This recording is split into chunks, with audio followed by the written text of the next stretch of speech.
Hi, and welcome back to Football Made Simple. Lionel Messi will no doubt go down in the history books of football and will be spoken of decades from now.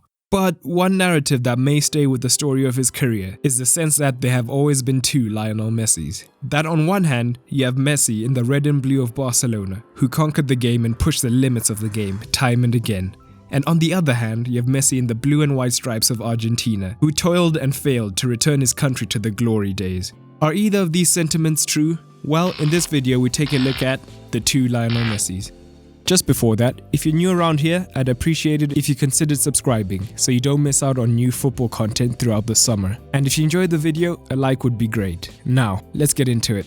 With his club team, Lionel Messi has pretty much shone from the first day he made his debut in 2004 at the age of just 17. That was just the start, as he went on to score 419 goals in just 452 club appearances. During that period, he's won 5 Ballon d'Ors, in addition to 10 La Ligas, 6 Copa del Reys, 4 Champions League, and so much more. And during this time, he has shone on every stage from leagues to cups to Champions Leagues, scoring goals at vital moments and carrying his team when needed. As a barometer, he has scored 45 Champions League goals in knockout stages, showing that he's always been there in the big moments for Barcelona. Now, let's move on to his international record with Argentina. And yes, his international record isn't as trophy-laden as his club career. He made his debut at just 18 for the Albiceleste, and in that time he has gone on to be his nation's all-time top goal scorer with 67 goals. However, here's where we get to the crux of the Argentina Messi and Barcelona Messi equation. In 8 major tournaments, he has never won a trophy with his nation, although at youth level he won the Under-20 World Cup and an Olympic gold. But a criticism of him on this stage is that in the latter stages of tournaments, he doesn't do enough, as he's only scored 4 knockout goals on the international stage. But in total, he's still scored 67 goals in 130 appearances for them. Although, of the 8 international tournaments he's been involved in 13 years of international football, he's led Argentina to 4 finals. And in the 14 years before that, they'd only reached 1 final in 7 tournaments. And aside from that, a major accusation leveled at Messi has been an inability to score at the same rate with his country as he does with his club. And yes, technically this is true, but as this graph shows, in the early part of his career, this was a valid accusation. But in the last 10 years, he has been averaging a goal or assist every single match for his country. In fact, Messi is Argentina's top goal scorer of all time and is on track to become their highest capped player of all time as well. And yes, there are discrepancies between his performances for his two teams, and that could simply be because they are two very different teams. So let's assess their playing styles. At Barcelona, for most of his career, he has been the star around which the team is built.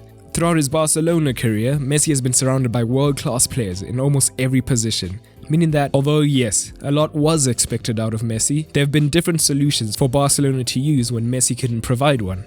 But the role which he has usually played is the key element. As we saw in our previous video on the tactical evolution of Messi, he has played in several different roles. But the key thing to pay attention to is that most of the legendary players he played with were in the midfield.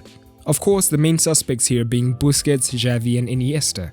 And of course, due to this midfield ability, Barcelona under Pep and others have been able to be more possession focused. That has meant that over the course of his career, midfield creativity has been taken care of, and as a result, he hasn't had to drop backwards and create from deep.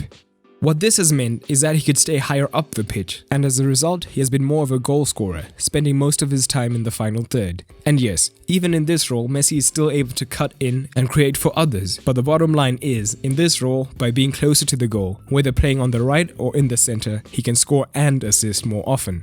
Now let's move on to his Argentina role. While the first thing to note is the difference in strength of the team. And yes, Argentina has had its fair share of great and world-class players, with the likes of Mascherano, Agüero, Higuaín, Dybala, Tevez and more. But what you'll notice is that most of these great players are final third players. This means that Argentina struggled to progress the ball from defense to midfield to attack in a cohesive manner. Even Mascherano, a defensive midfielder by trade, spent much of his Barca career playing at centre-back, meaning that the transition between that role and midfield for Argentina meant that his ball progression wasn't as good as it could have been. And as a result, Argentina could not use their midfield effectively, despite the efforts from Banega, Paredes, Di Maria and more. So this has meant that Argentina has needed someone to provide this progression and creativity, and I'm sure you already know who this fell to. This has meant that despite being positioned out on the right for Argentina, he was forced to drop deep to get the ball in order to start the play. This means that he spent the majority of his time in the midfield third, building up play and dropping deep. He either has to take on his man to progress the ball forward or just pass it forward. And by playing in this role, he's so much further from the goal, and as a result, he has less goals and less assists.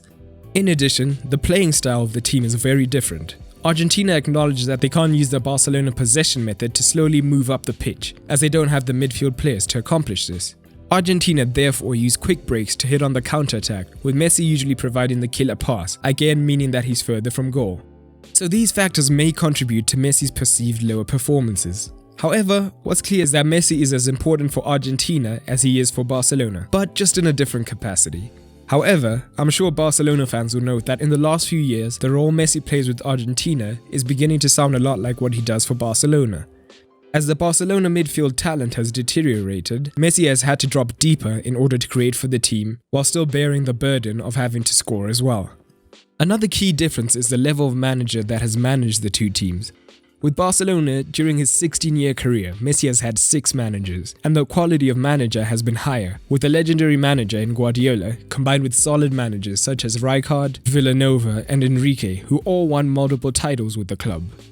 In stark contrast, Messi has been to 9 major tournaments with Argentina, and in his Argentina career he's had 9 managers. And in that time, how many of the coaches have been at a level to make the team better? The closest to this is Jorge Sampaoli, who won the Copa America with Chile the previous year. However, Sampaoli's next-level high-pressing style was not suited to the Argentina team, who were for the most part immobile. So you could say that for the national team, Messi has yet to play for an elite-level manager. And changing managers so frequently for each tournament has meant that the team has not formed a cohesive playing style. Now we move on to a major factor which affects the feelings around Messi in Argentina. When playing for Barcelona, Messi has done it all. He's achieved everything he could with the club, and the fans worship his steps. Maradona played for Barcelona, but never reached the level that Messi is at right now. For Barcelona, Lionel Messi competes with no one but Lionel Messi. But whenever he steps on the pitch for Argentina, there's the feeling that he's always chasing after the ghost of Maradona. Every step he takes, every goal he scores will be compared to Argentina's favorite player. But why does this happen, and why do some Argentina fans feel the need to make this comparison? Well, aside from the obvious similarities in playing styles, Maradona has done a few things which Messi hasn't. Maradona spent his early career, from his debut at 15 until the age of 22 in his native country, playing for Argentinos Juniors and Boca Juniors. This early time in his career allowed his fellow countrymen to enjoy him in person during his early career and form a bond. Now don't get me wrong, Messi is beloved in Argentina. However, he has always been viewed as a bit of an outsider. He left Argentina at 14 to move to Barcelona, meaning that he spent his formative years in Spain and didn't feature in Argentina's Premier League before leaving. In addition, on the international stage, Maradona in 1986 was a major contributor to winning the World Cup for Argentina, which is one of their 2 World Cups. And on the other hand, Messi has yet to win a major senior tournament with Argentina, and many fans feel that if he never wins a World Cup, he'll never be at the level of Maradona. But looking at the statistics of the two makes interesting reading. Messi has made more appearances for the team, in addition to scoring almost double the goals that Maradona has, almost the same number in the World Cup, and a lot more in competitive matches. However, until Messi wins a major trophy, the criticisms will always remain, and one man who adds to these criticisms is Maradona himself. Maradona on several occasions has questioned Messi's leadership qualities, criticizing him for not being able to motivate the team and for going to the bathroom too often to be a leader, on top of questioning his positional sense and just questioning his all-round commitment to Argentina when compared to Barcelona. Other sectors in the Argentine media have accused Messi of being too selfish, of not handling the pressure, of not singing the national anthem, and so much more, which led Messi himself to question why he's crucified in his own home nation.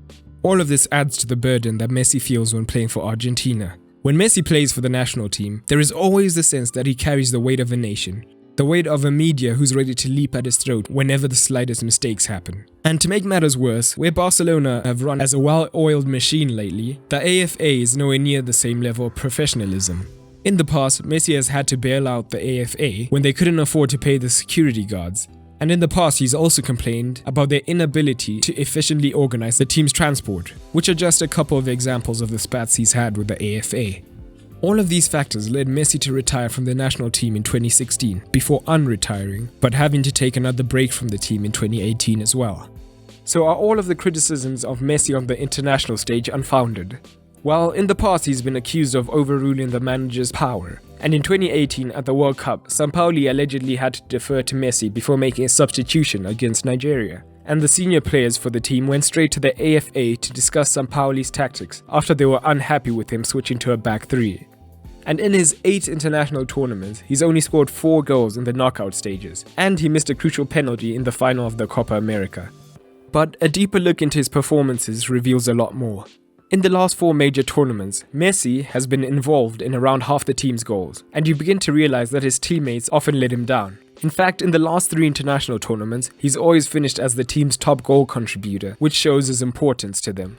So does Messi have to win with Argentina to be considered the greatest? Well, I'll leave that for you to discuss in the comments. I, for one, will enjoy watching him whilst he's still around. And who knows, maybe Copa America 2019 will change everything. So guys, if you enjoyed this video, I'd appreciate it if you considered subscribing, as well as dropping a like on the video. As always, your suggestions for future videos are welcomed in the comments, as well as letting us know how we can improve our videos. And that's all for today, but remember, keep it simple.